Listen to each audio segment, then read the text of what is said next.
tarde, bem-vindos a mais um Sociedade Civil. Hoje, como não poderia deixar de ser, celebramos juntos o Dia Internacional das Famílias. E vamos olhar para um fenómeno que está a acontecer também em Portugal, a chamada geração boomerang, aqueles que saíram de casa, mas estão a regressar para a casa dos pais, devido, sobretudo, a dificuldades económicas. Vamos perceber como podemos contornar esta situação ou viver de uma forma harmoniosa em família. Vamos conhecer vários exemplos aqui e em reportagem, como não poderia deixar de ser. Começamos sempre com boas notícias, hoje com a assinatura da jornalista Isabel Stillwell.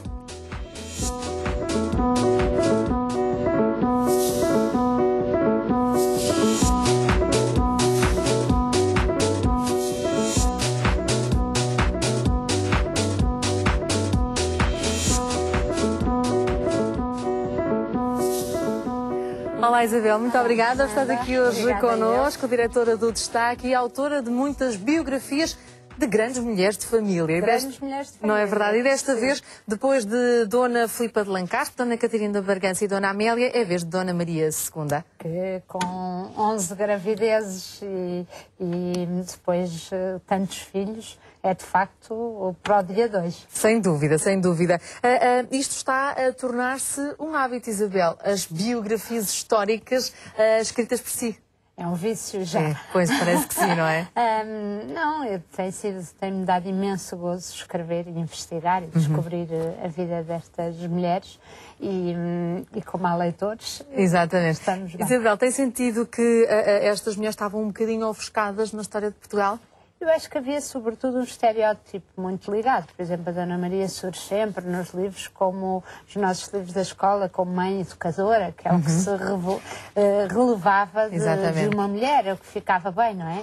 Quando ela é muito política e é uma mulher que não abdica por um momento da sua intervenção política e do governo e do governo do país, enquanto, por exemplo, o marido é muito mais artista e muito menos interessado. Bem, mas também quem começou quase obrigatoriamente aos 7 anos quase a tomar conta de um país, não é? Tinha de ser, não é? Uma mulher com muita cabeça. Começou no Brasil com o nome e teve uma grande agitação até chegar cá, mas de facto teve consciência de que conquistaram o trono para ela tinha sido o resultado do sacrifício de muita gente e que, portanto, ela tinha a obrigação de honrar e preservar. Isto com 14 anos. Sim. Portanto, é sem dúvida uma mulher de armas para descobrir nesta edição da Esfera dos Livros. Os dados com que vamos abrir o programa e com as nossas boas notícias não se remetem a esta época, porque infelizmente nesta época ser mãe não era nada fácil, não é verdade? A Dona Maria morre de parto. Exatamente. E morre num parto que é cesariana, por exemplo, descobri eu nesta altura. A cesariana começou a ser corrente e a fazer-se já no século XX. Exatamente. E com a correr bem, não é? Exatamente. Correr bem. Temos aquela ideia, a cesariana vem de César e, portanto, já devia haver, mas não. E muitos, até nesta época, as mulheres, pura e simplesmente, se um bebê se apresentasse numa posição pélvica ou qualquer coisa dificilmente assim, morriam elas e morriam os bebés. Mas felizmente, e esta é a nossa boa notícia, há um estudo publicado pela Associação Save the Children e que nos dá conta que Portugal está muito bem classificado quando olhamos para os países onde é bom ser mãe. Ou seja, temos estes cuidados neonatais, os cuidados com as mães. Houve um salto, o salto é brutal. No princípio do século, 25% a 35% das mães morriam do parto e a taxa de mortalidade infantil era brutal. Hoje em dia só há um caso em 1000, houve um caso em 1000, esse em 1000, acho eu, e de facto nasce, tem-se gravidezes e insegurança. Este foi um salto civilizacional brutal e Portugal saltou aí para o 15º lugar. Eu acho que isso é uma muito boa notícia. Sem dúvida. Portugal é então um país onde para dar à luz tudo corre bem, pelo menos e para não morrer antes do tempo. 5 anos. Exatamente. Aqui fica então uma boa notícia. Depois, uma outra boa notícia tem também a ver com a saúde. Esta foi, de facto, uma medida que foi, no fundo, conquistou o país. A linha Saúde 24, que já foi o Trim Dói ou Dói Trim, não é? 808, 24, 24, 24. E que saiu do domínio da pediatria porque tinha tanto sucesso, aliás, 4 milhões de contactos em 5 anos. Fernando, eu acho que neste momento estamos a cortar em tudo e temos a consciência de que tem que ser assim, porque não temos dinheiro. Portanto, os recursos de saúde vão ser menores.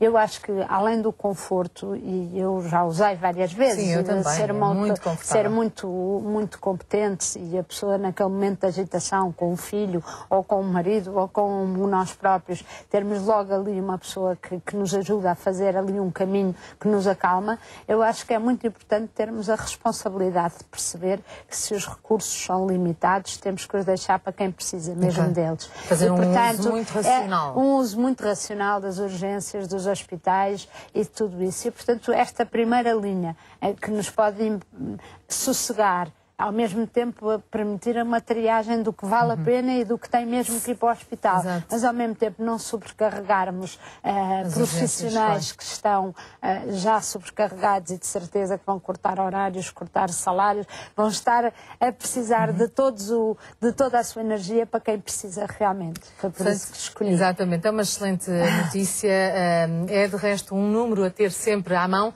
no telefone fixo, no telemóvel, porque todos os casos que são referenciados para urgência hospitalar, ou seja, quando nós chegamos ao hospital depois de um contacto, quando é realmente urgente, a informação clínica já está toda no hospital, ou seja, impede-nos de fazer um segundo, um terceiro ou quarto rastreio. Portanto, é sem dúvida um trabalho que merece destaque.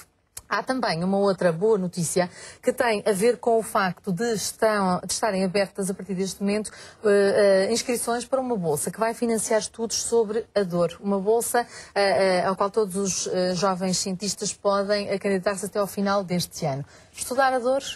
Eu acho que a dor foi considerada há muito tempo, e dentro de uma perspectiva judaico-cristã, como quase uma coisa boa, claro, que nós tínhamos que sofrer.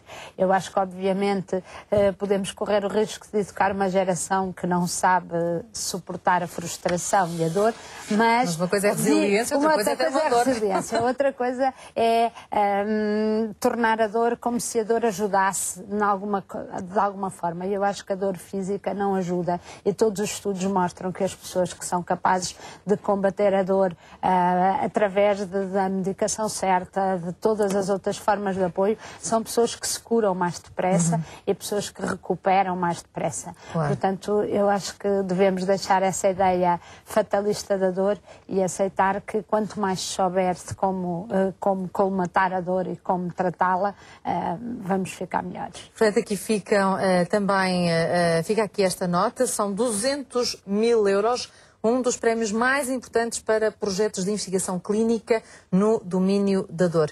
Já sabe que, se quiser saber mais informação, o website é www.e-g-g.info até ao final de 2012. E para terminar, vou eu partilhar com a Isabel uma boa notícia. Sim. Ontem a nossa casa, a RTP, lançou uma nova marca. RTP+, um sinal de solidariedade. Ou seja, a partir de agora, todas as causas apoiadas pela casa RTP deixam de ter o logo comercial e passam a ter este nosso logo de solidariedade, um sinal positivo de solidariedade. E eu queria partilhar com a Isabel o nosso numa PIN. fase em que vamos precisar muito. Vamos precisar muito. Fica com o nosso muito PIN bem. solidário, porque eu sei que a Isabel também está sempre disponível para as causas da solidariedade. Vou pô-lo aqui ao lado Muito bem, do microfone. fica muito bem. Fica E este sinal em azul, que é de resto uma das grandes, as cores dominantes do nosso canal, é um sinal que a partir de agora vai aparecer em campanhas como Pirilampo Mágico, Solidários até à Medula, a Operação da Popota. Portanto, tudo isto vai agora levar este sinal, um sinal de solidariedade, um sinal sem dúvida positivo e que fiquei lindamente, Muito Isabel. bem. Muito obrigada. Obrigada. Já está a pesquisar mais alguma grande heroína da história portuguesa? Agora estou com os bebés nos braços a Está a gozar tratar esta as bebés, primeira. exatamente. Ao fim de 4 gravidezes literárias para estes grandes 4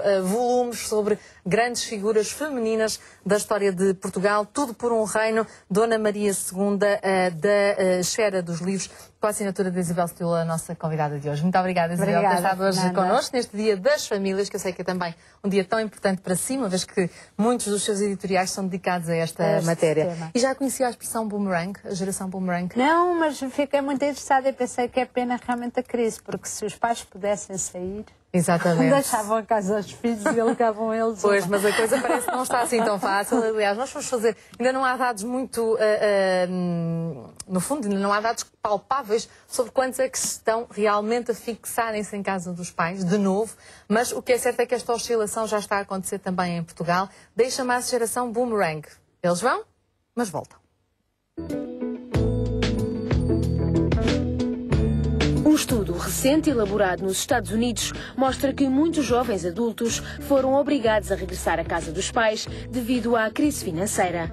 Para esta investigação, foram entrevistados 2.000 jovens entre os 18 e os 34 anos, dos quais 39% afirma ter regressado à casa dos pais devido a dificuldades económicas. Esta geração é já a denominada geração boomerang, uma vez que vão e voltam para a casa dos pais e, ao que parece, sem qualquer estigma associado, já que 78% afirma estar feliz com a solução encontrada.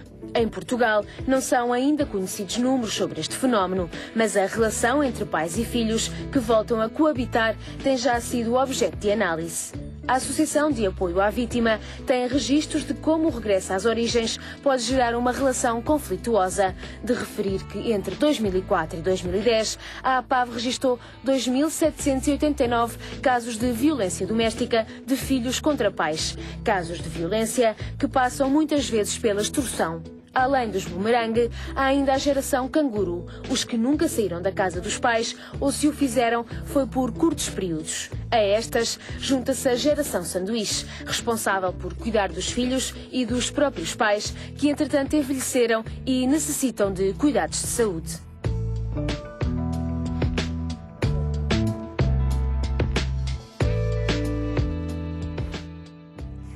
Está então lançado o nosso tópico principal para esta tarde de terça-feira, 15 de maio, Dia Internacional das Famílias. Connosco os nossos convidados e parceiros para debater este tema que, contudo, conta também com a sua opinião, sobretudo nas nossas redes sociais. Pois somos cangurus, sanduíches, boomerangs. Isto são tudo nomes para a nova geração, uma geração que não deixa de estar em família. A CNAF não poderia deixar de estar connosco hoje, nesta nossa emissão dedicada às famílias.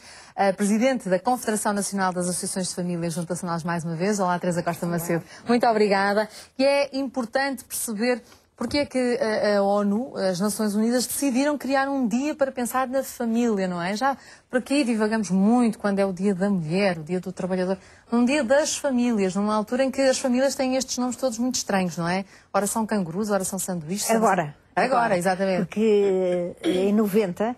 Isto foi um movimento que começa em 90.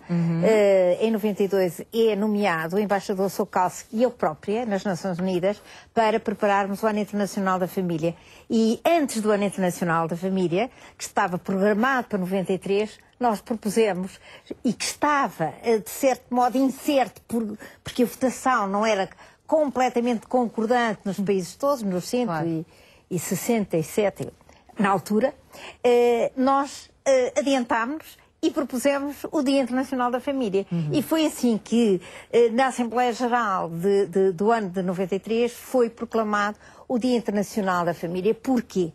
Porque estávamos tão preocupados com as guerras que aconteciam e com as crianças vítimas das guerras e com as famílias destroçadas. E não pensávamos ainda nesta crise que iria acontecer. E os países mais em desenvolvimento estavam profundamente alertados para a possibilidade de grandes disfuncionalidades ao nível dos seus programas de apoio às famílias.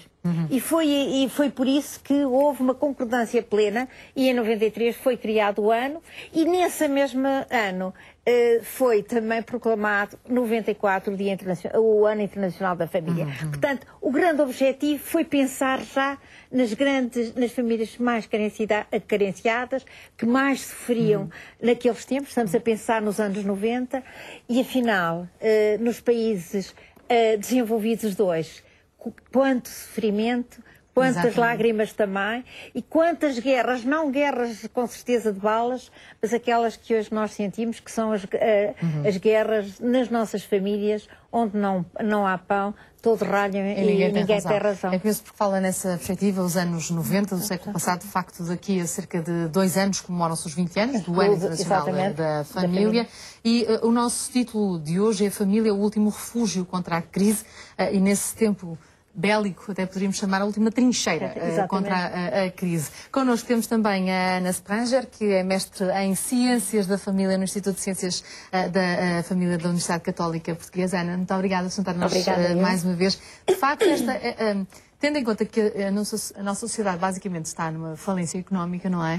Quando olhamos para a família, queremos acreditar que deveria ser sempre o primeiro refúgio quando precisamos e quando não precisamos, não é verdade? O nosso lar, com maiúscula, mas tem vindo a notar-se que, de facto, há uma dinâmica diferente. Se calhar é estas reorganizações com estes nomes muito modernos e cosmopolitas, mas que são provocados, ou seja, não são desejados. Precisamente, não são provocados nem desejados. Antes de mais, eu queria agradecer o convite para estar hoje aqui presente e, de facto, louvar a iniciativa da ONU em 1993 de criar este ano, que deu origem a uma série de eventos e de programas televisivos, programas de rádio, notícias de jornais, relativamente a levou a uma autoconsciencialização de temáticas e de assuntos nesta área da família que anteriormente não eram tão falados.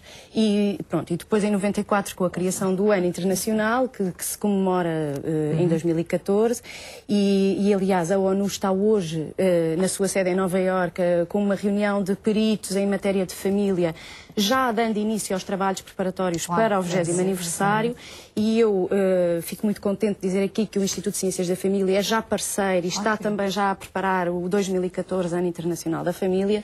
E a CNAF também.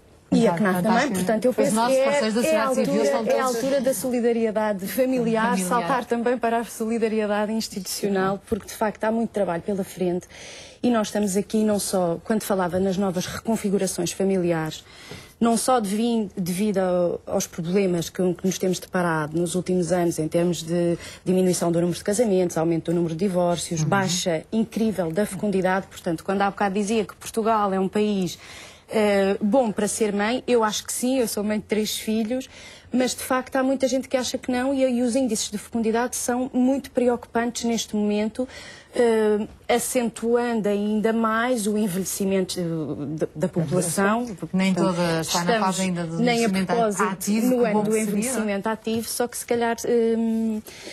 Portanto, essas reconfigurações familiares são impostas, como a Fernanda dizia, e trazem, são em si mesmas geradoras de stress, não é? Porque derivam das mais diferentes situações, já não só do divórcio, ou do não casamento, ou do adiamento da entrada na vida ativa, ou do adiamento do casamento, mas eles vão, como dizia, e já vão tarde, e depois voltam passado um tempo, e eu acho que isso...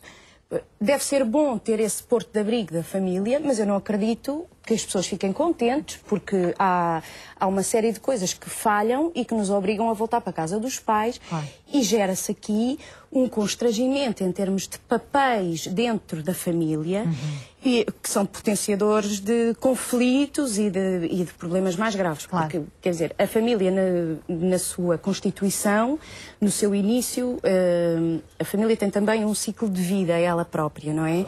E cada mudança de fase nesses ciclos comporta em si uma crise, porque todas as mudanças temos que ter uma crise para ultrapassar. E todas as famílias têm em si, na sua identidade, as competências e as forças necessárias para ultrapassar essas crises chamadas evolutivas ou normativas, se quisermos.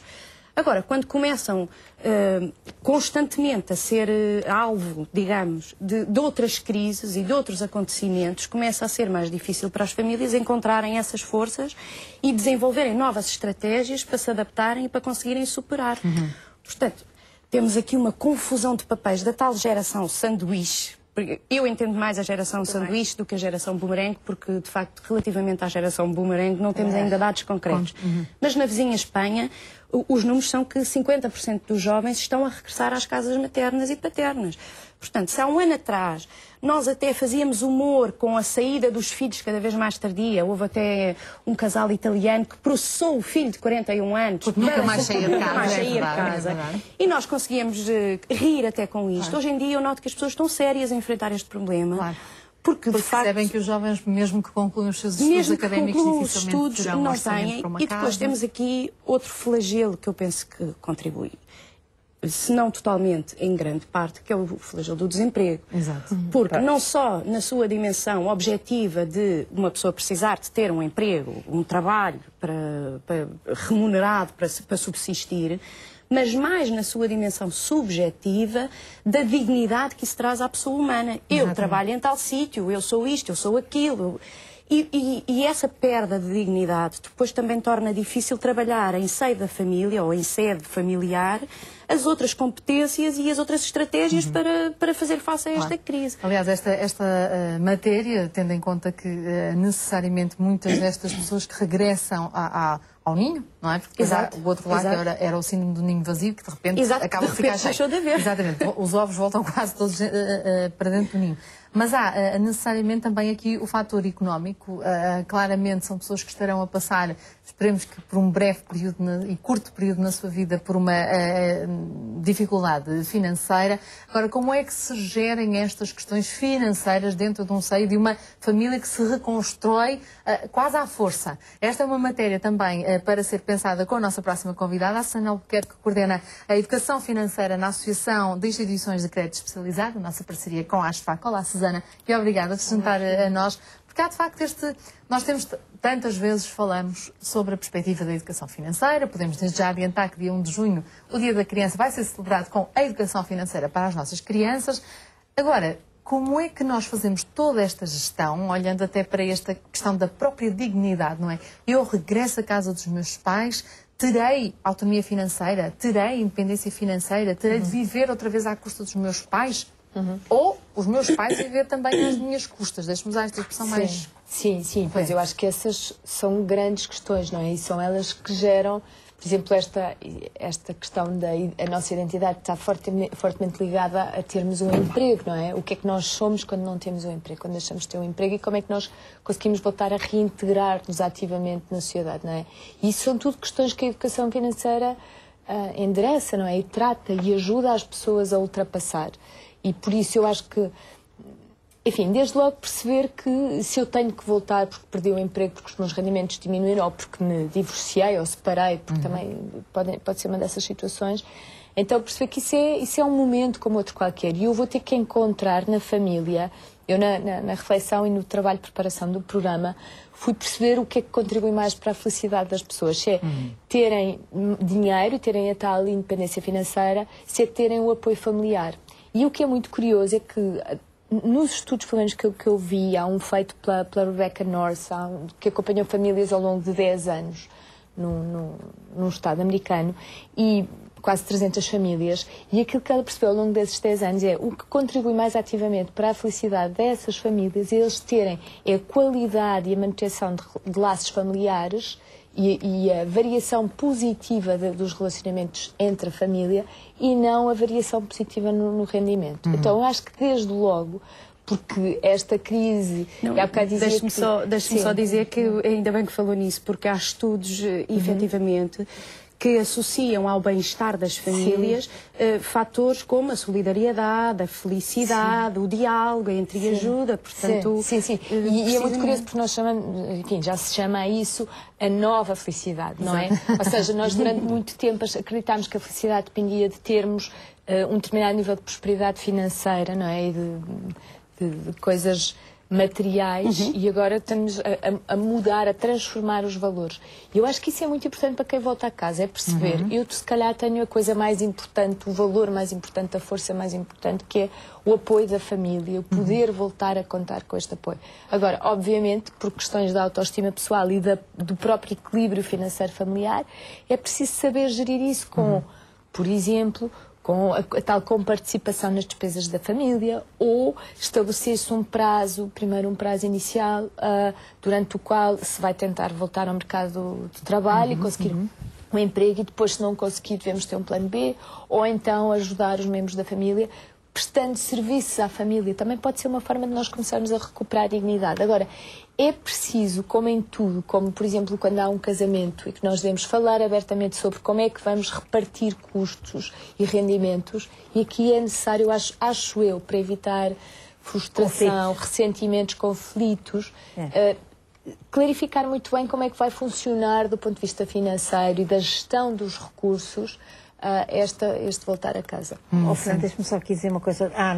O Comitê Económico e Social tem agora um estudo muito atual sobre esta nova realidade que é a perda de projeto de vida. Sim. E, portanto, o refazer os projetos de vida. É curioso, ontem falávamos sobre a questão da fé, porque era o dia imediatamente a seguir às celebrações de Fátima, e falávamos do encontrarmos-nos num sentido para a nossa vida, mesmo perante estas situações de crise, não é? É a primeira perda do projeto e depois o refazer do projeto já numa comunidade. E isso é um estudo muito interessante do Comitê Económico e Social. Eu acho que vale a pena. Temos connosco também mais um convidado, o Luís Francisco, é associado da Associação Portuguesa de Famílias Numerosas, 3 filhotes. Exatamente. E, Luís, esta é uma matéria enquanto pai, e nós quisemos também trazer um pai à nossa conversa, não é verdade? Enquanto pai, preocupa-o necessariamente, como a todos os pais e mães, o futuro dos seus filhos, e sabe que, de facto, o caminho não é o mais cor-de-rosa, não é verdade? Imagina os seus filhos a ficarem lá por casa muitos anos, ou saírem e voltar. É uma situação que já lhe tinha passado pela cabeça estas ideias todas. Obviamente, e antes de mais, obrigado por este convite que me foi endereçado, e não queria, e antes de entrar exatamente neste tema, não queria deixar de, hoje neste dia especial para as famílias, daqui enviar um cumprimento especial a todas as famílias portuguesas, e obviamente, em particular, também à minha família, e que nunca se esqueçam que a família é o alicerce da sociedade e que dá suporte a tudo que nos rodeia e a toda aquela nossa vivência. E quando nós perdermos, efetivamente, é a visão deste conceito, deste alicerce, que é a sustentabilidade ou a estrutura da família, tudo cairá por terra. Obviamente que com a questão do pai que sou, filho que fui, e que sou,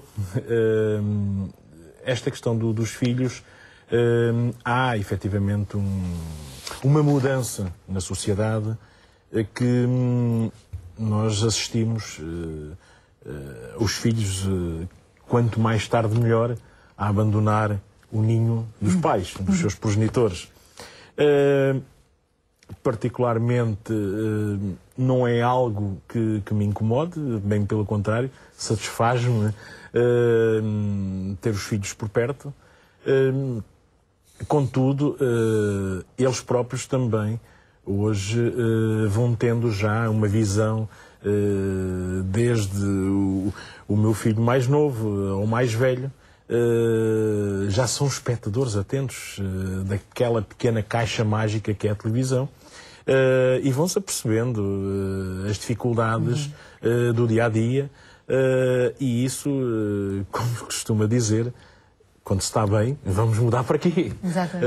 Portanto, mas é sempre uma situação que hoje em dia que nos deve motivar uma atenção e uma apreensão relativamente a tudo isto que rodeia. Até porque o Luís não está longe de outras famílias, não é? De outras realidades. É uma nota de rodapé, mas que me parece importante. Luís, se me permite, eu partilho, para além de ser funcionário de uma empresa municipal, tem um trabalho social, chamemos-lhe assim, porque a empresa que foi constituindo de apoio social com esta empresa conseguiu, de facto, chegar a muitas casas, e aí apercebeu-se, estava-me a contar antes de começarmos o programa, que o que é que representa para os idosos do município onde reside não ter família. Eu aqui, e pegando nessas suas palavras,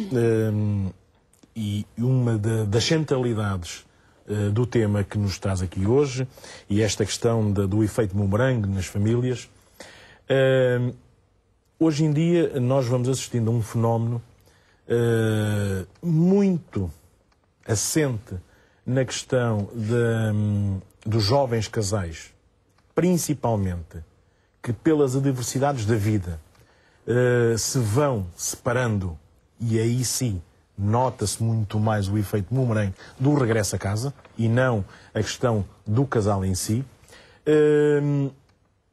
Há outra questão que nós, enquanto famílias, nos devemos preocupar. E não sei qual é essa geração, nem qual é esse efeito, mas que é um efeito que nós devemos nos concentrar e cada vez mais, que é a questão de se há os pais ou os mais idosos a olhar para os mais novos e para os mais jovens, devemos também preocupar esta outra geração que deve de ter uma atenção especial por todos aqueles que hoje foram excluídos das suas famílias e vivem em situações completamente miseráveis.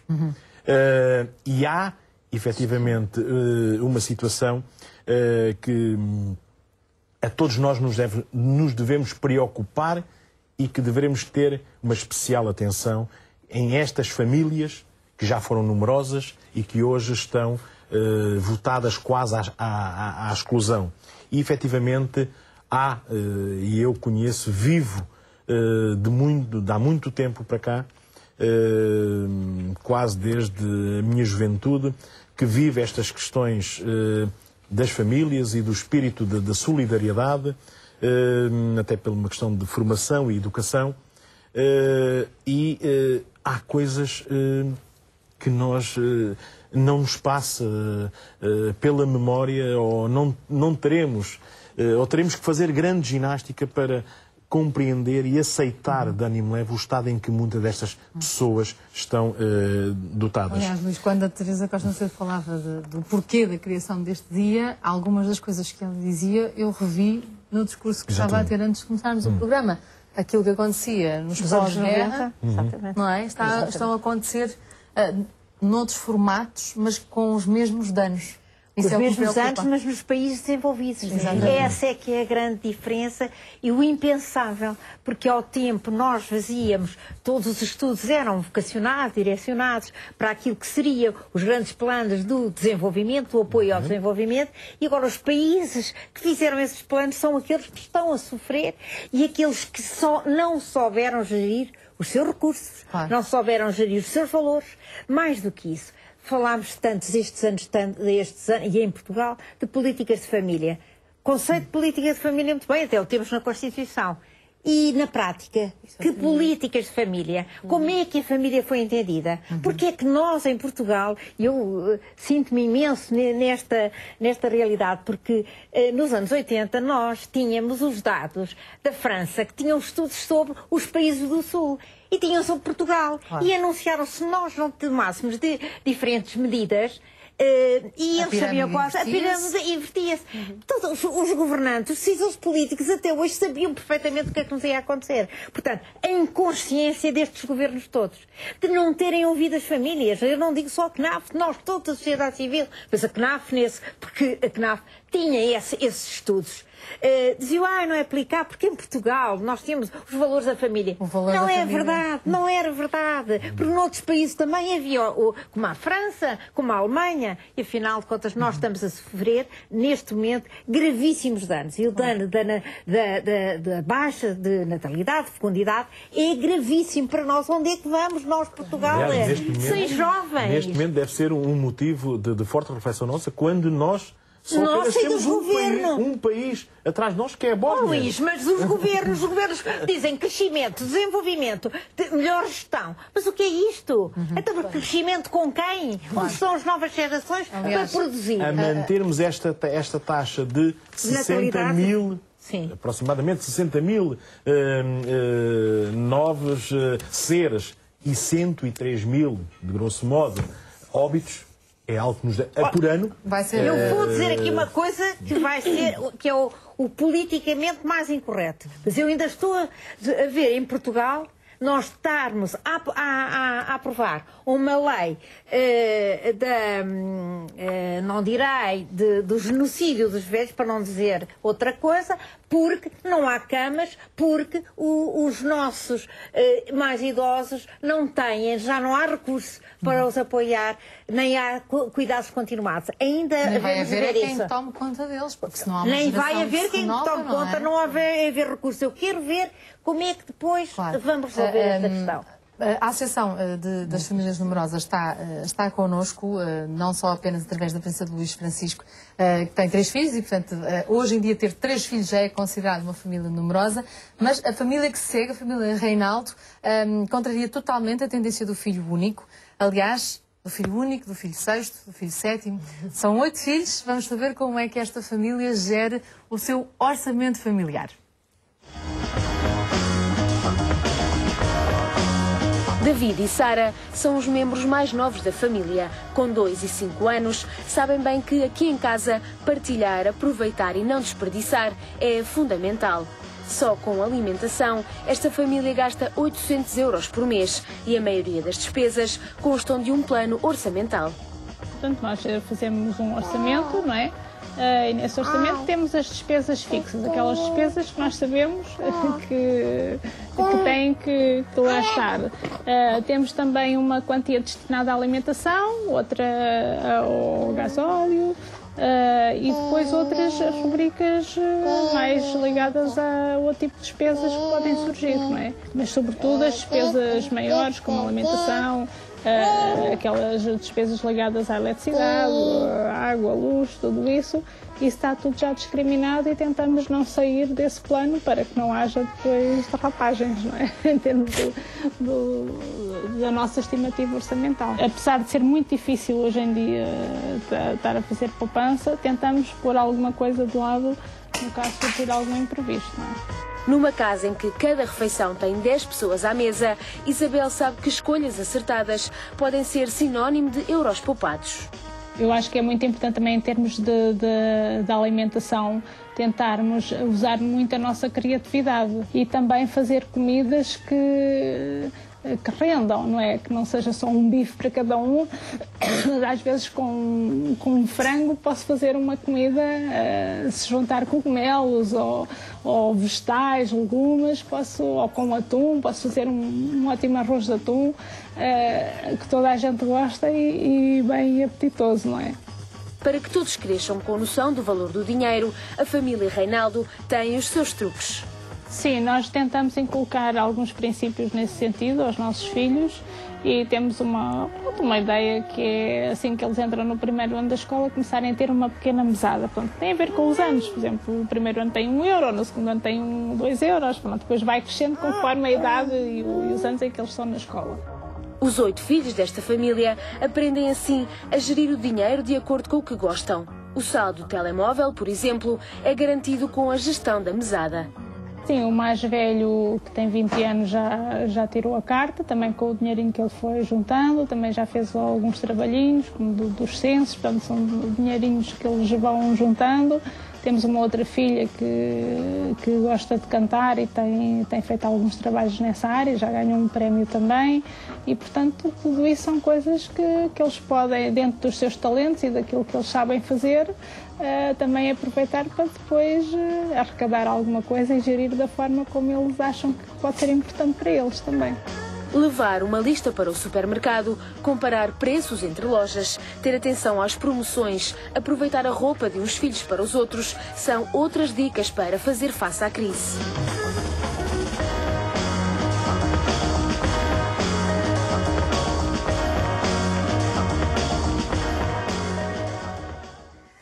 As dicas, Susana, que tantas vezes partilhamos aqui, não é? Sobretudo quando a família começa a crescer para lá do 4, 5, não é? Sim, eu acho que é excelente vermos este exemplo vivo de como é que os recursos podem ser bem geridos, não é? E os bons hábitos financeiros, de fazer o orçamento, de começar a dar mesada aos filhos.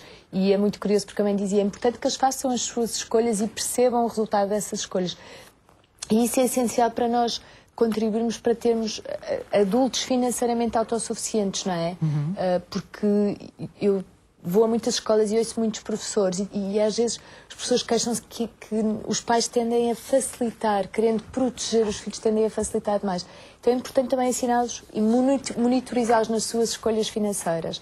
E isso pode, de facto, ajudar a que mais tarde eles estejam mais conscientes e tenham mais ferramentas e mais recursos para criar essa autossuficiência financeira. E perceber como essa é uma das em que competências, não é verdade? Eu aprender a poupar para o futuro, não é? Exatamente, não é? Enquanto houver reformas, Não, mas salvar a própria reforma, não é contar com a reforma de segurança social. Estamos a falar da nossa, ou seja, poupar para a nossa idade maior, a idade em que já não iremos trabalhar, não é? Claro, fazer uma poupança. Sim, porque nós sabemos, não é? Por aquilo que acabámos de dizer aqui, que nós dificilmente poderemos contar com o Estado para assegurar a nossa reforma, ou se contarmos vai ser numa percentagem muito pequena. Já é uma miragem. Já é uma miragem, não é? Então temos que ser realistas e começar agora a planear. E quanto mais cedo começarmos... Eu gosto muito do trabalho desses jornalistas, do David Almas e do Joaquim Madrinha, porque eles têm um simulador muito simples, muito acessível no Facebook, que nos permite a qualquer um de nós inserir a nossa idade e perceber quanto é que nós temos que começar a poupar por mês para assegurar um determinado nível de rendimento quando chegar a nossa reforma. E isto é um bocadinho... Outro dia ouvia um especialista nessa área dizer isto é um bocadinho contraintuitivo, não é? É nós termos que nos preocupar e ver o futuro pelo pior cenário possível. Mas eu acho que hoje em dia é inevitável nós não pensarmos, é inevitável pensarmos no futuro e pensarmos que não vamos, os nossos mecanismos de apoio sociais estão de facto em falência. Então vamos ter que ser nós a proativamente assegurar isso. E eu acho profundamente injusto. Eu acho que é profundamente mudaram as regras no meio do jogo. Que lutámos por igualdade e esta solidariedade ativa que deveria existir. Acho profundamente injusto a situação que nós nos encontramos. Claro que sim, mas é preciso sermos proativos, não é? E positivamente proativos para acautelar o nosso futuro e o futuro dos que vêm atrás de nós. Tal como esta questão de agora e que se falava aqui de mudar as regras a meio do jogo. Portanto, obviamente, e há pouco quando se falava na questão do planeamento dos custos, para muitos dos jovens e muitas destas famílias monoparentais ou mesmo numerosas, é complicado quando hoje se assiste a um fenómeno de que estamos num Estado que gastou mais que aquilo que devia, comprou... Vem de cima. E estas famílias que se alicerçaram, que adquiriram os seus bens de acordo, fazendo um planeamento dos seus custos, das suas receitas face às despesas, e que hoje... Ficaram sem receitas. Porque houve um Estado desgovernado, são obrigados a que, ou seja, um Estado que vem a estas famílias a dizer têm que colaborar com o Estado, pagando aquilo que o Estado desgovernou. E uma questão que se não se explicar, nem esclarecer muito bem às famílias, há a legitimidade por parte das famílias de perguntarem ao Estado então quem vai pagar as nossas dívidas, as nossas despesas que assumimos conscientemente, porque podíamos gastar, porque tínhamos condições para fazer isto. O Estado é que não as teve e que agora vem ter connosco. Mas aí entramos também tínhamos muitas falsas condições e muitos falsos gastos, e eu penso que isso criou inclusivamente uma classe ou uma classe média alta falsa, assente no pressuposto do crédito fácil. Quero uma casa, tenho uma casa. Eu quero um carro, eu tenho o carro. Eu quero empréstimo para ir viajar, eu tenho. Eu quero a televisão, sem planeamento. Portanto, sem planeamento e sem antevisão nenhuma do futuro ou dos constrangimentos que isso poderia acarretar, o que nos foi dito, ou a mensagem que passaram foi: queres, podes. Ponto final. Óbvio. Portanto, e agora de repente dizem-nos, queres, mas não podes. E não podes ter mais. Estado que não e regulou. Exatamente. Isso é que é o gravíssimo, porque Precisamente, até como exemplo. porque isto leva-nos aqui a uma alteração de paradigma de um Estado que assumia um papel supletivo e a ele se recorria quando se esgotavam, nomeadamente, as opções que tínhamos na família, portanto, que há 30 ou 40 ou 50 anos atrás, as pessoas que eram institucionalizadas, as pessoas que iam para os lares, eram os coitadinhos que não tinham a família, não é? Exato. Coitadinho, não tem família, é sozinho, vai para o lar. E houve uma alteração desse paradigma e passou a ser a família a assumir o papel supletivo e o Estado a admitir-se ou a recuar ou a não ter os mecanismos próprios. Se bem que as famílias, nomeadamente a CNAF, eu nunca me esqueço, Teresa Costa Macedo foi a nossa primeira convidada, o primeiro sociedade civil, há mais de 6 anos, foi devem os nossos idosos estar num lar ou em família. Precisamente. E foi o primeiro tema, eu lembro precisamente a tomada de posição de que já há 6 anos, já há 6 anos havia essa consciência, portanto, exatamente, e podemos caminhar para um papel da família. Que nós aqui denunciámos já. E que cada vez se vai acentuando cada vez mais. Precisamente, porque cada vez mais. E agora já nem é só egoísmo, agora agora é uma carência exponencial. E depois assistimos a estas situações de verdadeira e, parafraseando o Ministro das Finanças, colossal exclusão de muitos desses idosos e dessas pessoas. Mas deixe-me juntar aqui um outro pormenor que é também preocupante ao mesmo tempo, porque numa primeira análise poderia parecer tão positivo, contudo os dados da APAV dizem-nos que não, que é os idosos que são repescados das tais instituições para que a família possa ter de novo aquele orçamento, por muito pouco que seja, não é? É claro que isto poderia parecer um ato, e eu quero acreditar que em grande parte é porque não vamos desperdiçar nem o facto de estarmos com a pessoa da família, nem o facto de realmente aquele orçamento ser mais inteligentemente gerido em nossa casa por todos do que propriamente destinado apenas a uma despesa fixa que é aquela. Em algumas situações, nomeadamente de saúde, cuidados de saúde extremos, pessoas altamente dependentes, não é? É claro que não estamos aqui a generalizar, mas houve também, Susana, esta leitura, eu há pouco tempo vi uma reportagem, não era em Portugal, mas podia ser, mas era na Grécia, no centro de Atenas, em que os jovens de facto estavam a voltar para casa, até nem era só dos pais, era dos avós, dos padrinhos, mas dos na Grécia tios, está a ser um fenómeno altamente falado e publicitado. Não só e aliás, nesta reportagem do Expresso, eu quero partilhar convosco, é do final do mês de abril, fala-se da questão dos gregos quererem todos voltar para o campo.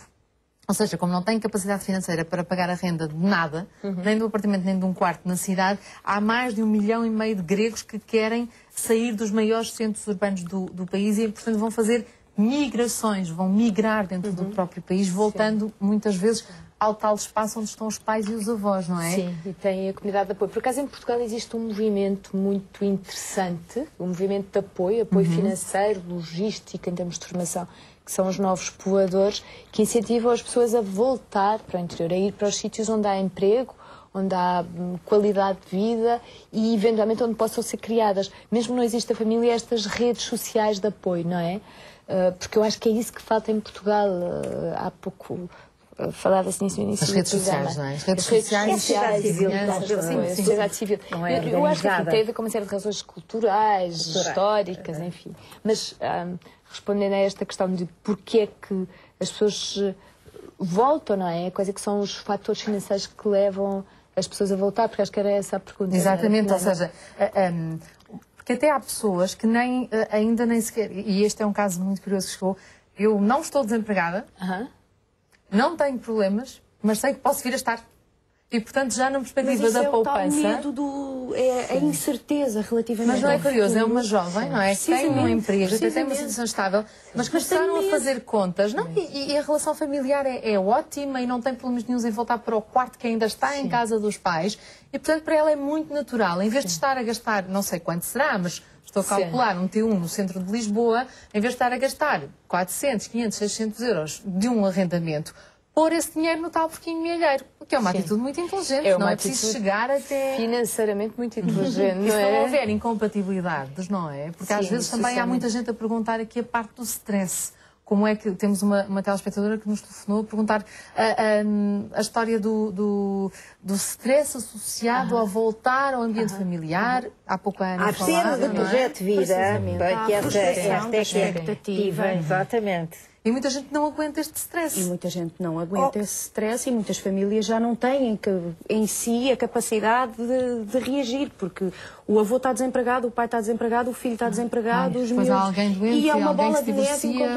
incontrolável. Mas acho que é fundamental pedir-se apoio fora, não é? Obviamente. Porque há bocado o Luís também dizia, as pessoas em Portugal não falam muitas vezes no assunto, têm Mas eu vergonha, penso que começam a falar. Eu A geração da vergonha, ou a cultura da vergonha. Sim, eu acho que as circunstâncias nos estão a forçar a isso de alguma maneira, não é? E mesmo relativamente à educação financeira das crianças, que eu defendo e pratico com as minhas também, apesar de serem pequeninos, uma mais ou menos, mas nós não nos podemos esquecer aqui que o conceito de solidariedade é inerente ao próprio conceito de família, quer dizer, a gratuitidade das relações. Exatamente. É isso mesmo, não é? O que o Gabriel Garcia Marques chama o amor em movimento, quando fala da solidariedade.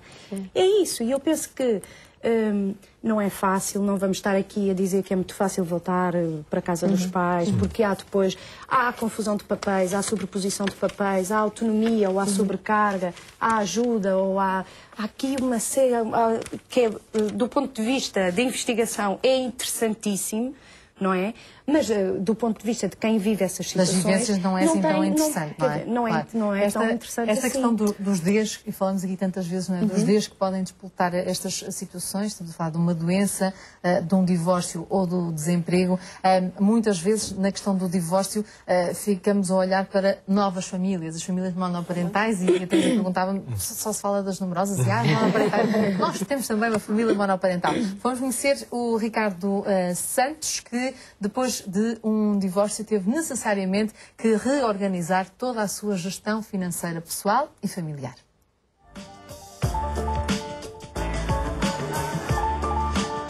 Ricardo Santos tem 36 anos e há 5 tem assumido a melhor tarefa do mundo, ser pai. O filho João tem uma perturbação do desenvolvimento no espectro do autismo. O custo da formação implica muitas vezes recorrer à criatividade.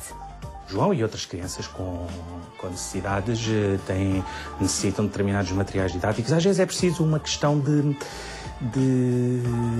improvisar. Refiro-me por vezes com materiais educativos ou materiais até muito baratos, pelos quais até olhamos para eles e parece que não dá para fazer nada com aquilo, mas afinal até dá, e dá para construir jogos didáticos e fazer algum trabalho com esses materiais.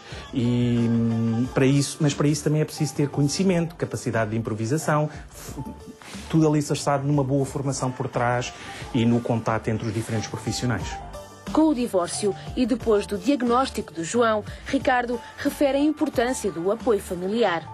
Quando há um diagnóstico desse tipo, é perfeitamente normal as famílias haver um abanão muito grande nas famílias e nomeadamente nos casais. Os meus pais foram sempre um grande elo de suporte, tanto para mim como para a mãe do João, e continuam a ser. Por exemplo, tomar conta dele, ajudar com determinadas tarefas, e muitas vezes os meus pais serviram de suporte para isso mesmo. Falamos em termos económicos, como é óbvio. A separação civil está simplificada, mas o divórcio financeiro é um percurso que Ricardo ainda tem para percorrer. Tentarmos nos divorciar a nível bancário é muito complicado. Ainda não sei, porque é uma parte que não tenho ainda não está resolvida. Nós temos um acordo relativamente a essa questão, porque há uma casa que era e é nossa. A parte financeira será sempre menos importante. Terá que ser sempre menos importante. A estabilidade de todos é a mais importante. As despesas com o filho são partilhadas com a ex-mulher, mas lembra que o mais importante é que a família que ainda são viva com um objetivo: o bem-estar do João.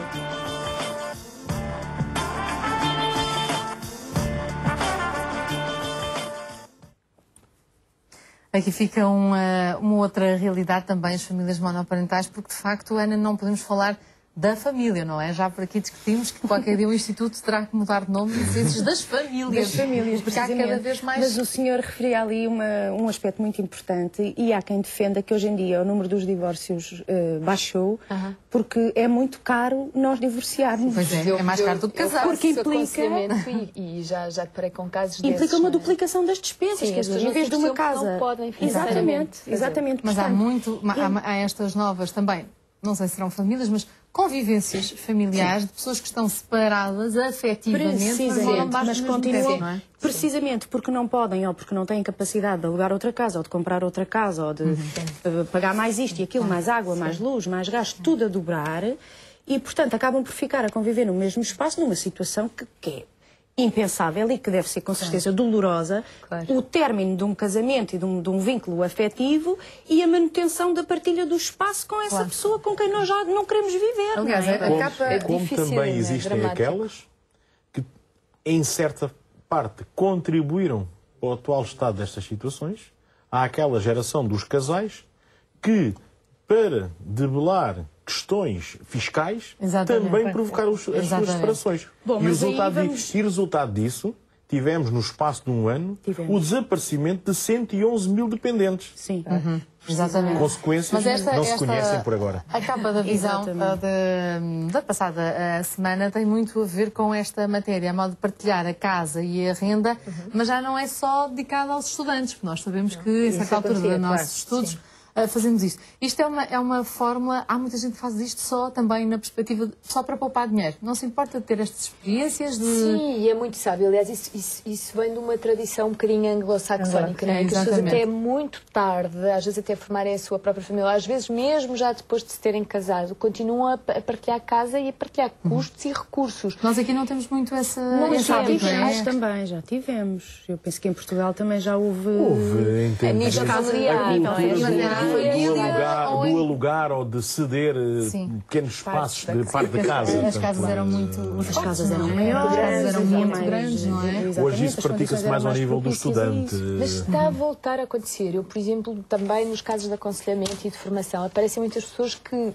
de repente vão alugar um quarto nas suas casas, arrendar um quarto nas suas casas para aumentar o seu rendimento. O que também beneficia as pessoas que querem pagar menos e poder beneficiar da estrutura de uma casa, não é? Sim, muitas vezes, por exemplo, idosos que vivam ainda sozinhos, mas autónomos e com assoalhadas vazias em casa, que aproveitam no sentido bom, não é? Não só têm companhia, têm ali alguém com eles.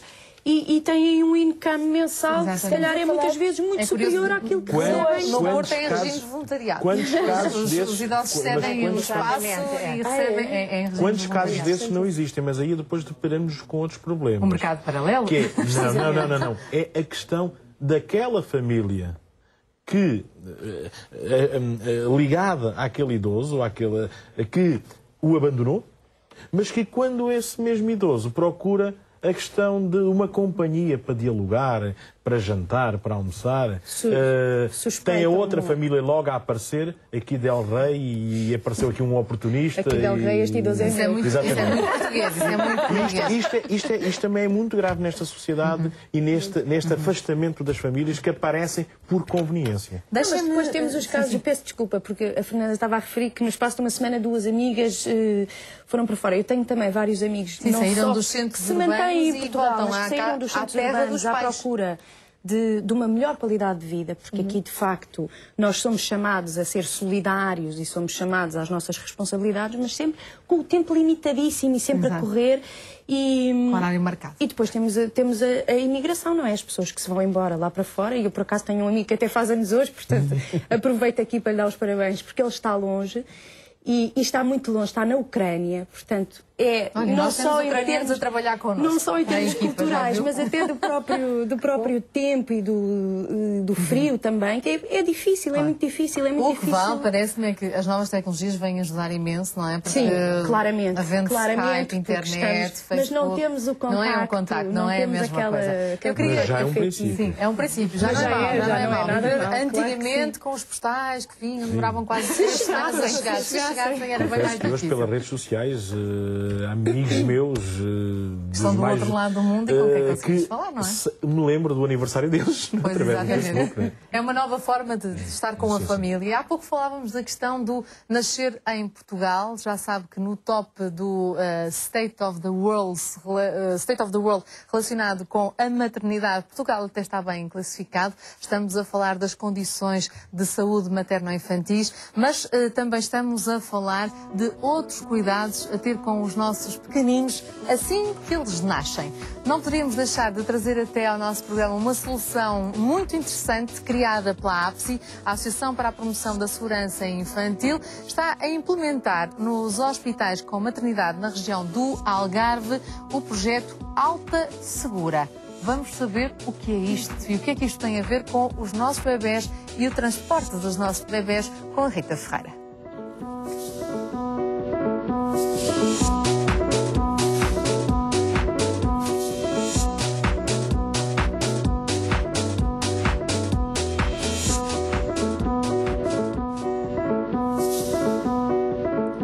Rita Ferreira, é um prazer recebê-la aqui no nosso programa, a técnica de segurança infantil da APSI, nosso parceiro, que implementou este Alta Segura, que é um ponto que normalmente nós não temos muita atenção, que é a primeira viagem do nosso bebê a seguir ao parto. E é, de facto, um momento fundamental, não só em termos da própria segurança no transporte, porque um acidente pode acontecer a qualquer momento, incluindo na primeira viagem, mas também em termos da educação da família e da criança, porque se nós temos a preocupação de ensinar a família, de garantir que o transporte é seguro desde a primeira viagem, vamos logo incutir esta preocupação com a segurança e, portanto, o objetivo do Alta Segura é este duplo, não é? Com a primeira viagem, mas também com o incutir a preocupação com a segurança. Exatamente. Portanto, os bebés assim que nascem, não é?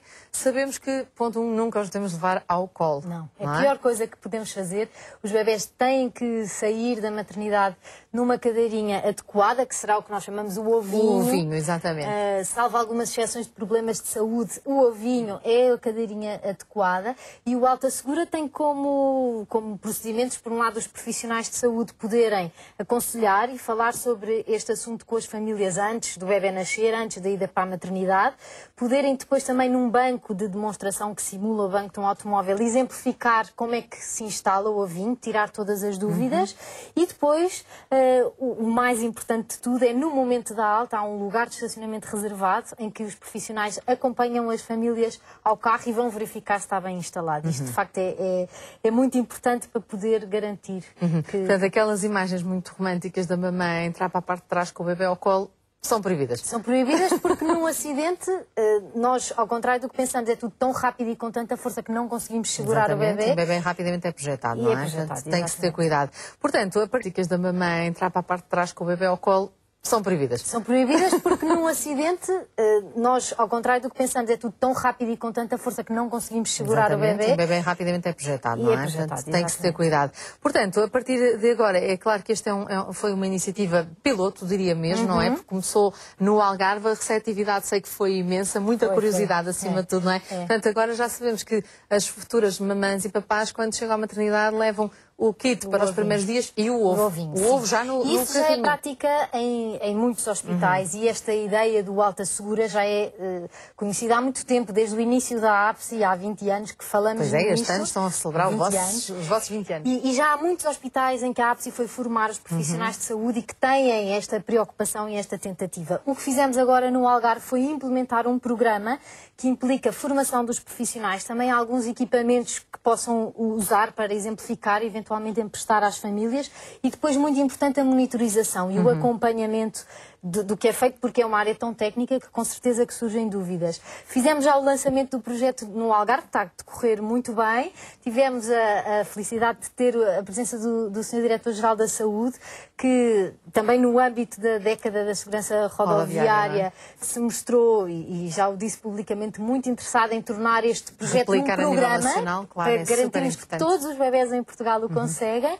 E vamos subir no ranking, naquele ranking onde estamos em 15º, vamos subir. Se conseguirmos isso, ainda subimos mais, não é? Exatamente, porque não só é importante que nasçam mais crianças, mas também as que nascem nós temos a certeza que fazemos tudo para que não tenha nenhum acidente grave. Sem dúvida. Rita Ferreira, como sabemos, a APSI é também um dos parceiros desde a primeira hora do nosso programa de Sociedade Civil. Estão de parabéns este ano, 20 anos. É sempre um prazer recebê-los em qualquer altura, mas este ano ainda mais. Sei que vai haver muitas novidades, ainda não podemos revelar, mas, Rita, é claro que a segurança infantil depende muito da família e hoje, no Dia das Famílias, não poderíamos deixar algumas dicas também. Agora começa a aproximar-se o tempo das viagens, dos piqueniques, da praia, do sol, as dicas do costume, mas que a família tem que ter em consideração, sobretudo quando há um novo membro, não é? Sim.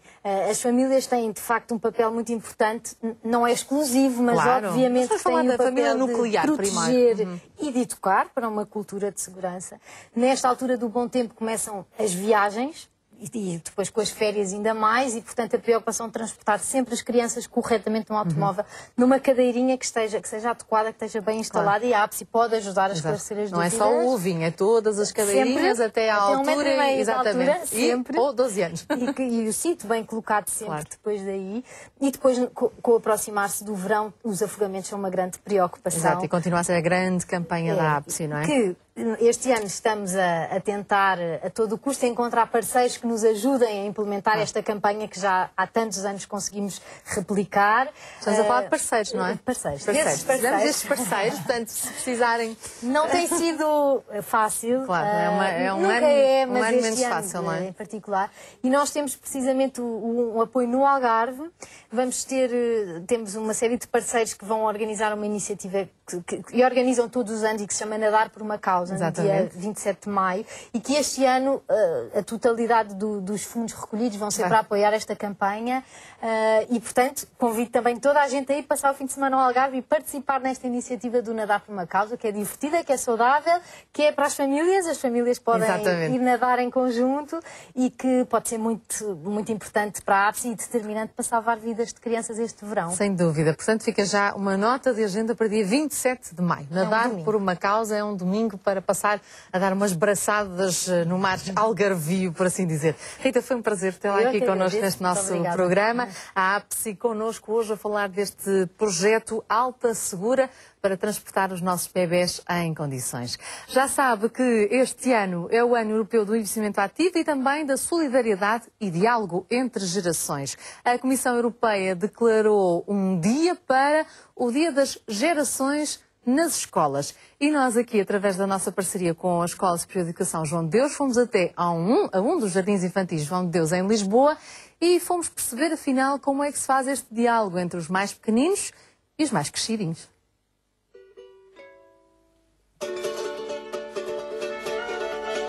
É em 2012 que se celebra o Ano Europeu do Envelhecimento Ativo e da Solidariedade entre Gerações. Foi neste âmbito que o Jardim Escola João de Deus, em Lisboa, abriu portas e recebeu as gerações mais velhas. O projeto Generation Z School pretende reunir jovens e idosos, incentivando o convívio entre diferentes faixas etárias e a partilha de conhecimentos e competências. Valorizar o envelhecimento e a participação ativa dos idosos na sociedade são apenas alguns dos objetivos da União Europeia. E se a Escola João de Deus se mostrou receptiva a esta iniciativa, por que não estendê-la a outras? Para mais informações, consulte o site europa.eu.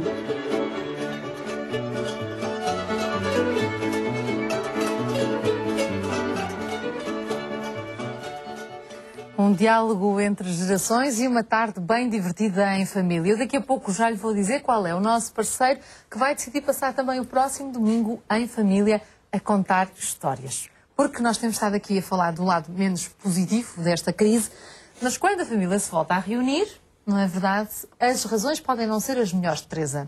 Mas o fim é que a família volta a estar reunida. É verdade. E por todo o país isto aconteceu. Olha, agora no 13 de maio foi lindíssimo. As diferentes festas que nós fizemos, que a CNAF promoveu, de celebração do Dia Internacional da Família.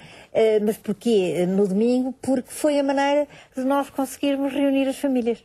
Porque terça-feira nós estamos aqui a falar, é importante,